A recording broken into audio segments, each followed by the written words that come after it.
We got that heat exchanger all out. We got it cleaned out on the inside. Just wanted to show you real quick what it looks like before we take out the coil on that unit. So down in here you can see this was leaking, but we took all the insulation out. Now what we have is almost like a hardened dielectric type of goo that they use to solidify that coil around the stainless to give it that good heat exchange.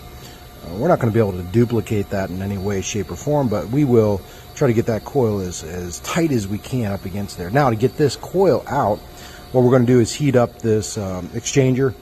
We can do that with a heat gun, and that heat gun should loosen up that hardening material on there, and then bring it out. But make sure that it's in a well ventilated area, because you're going to end up getting that smoke from that, and you don't want to inhale any of that stuff that's in there, especially that foam that's sitting there. Stay safe out there.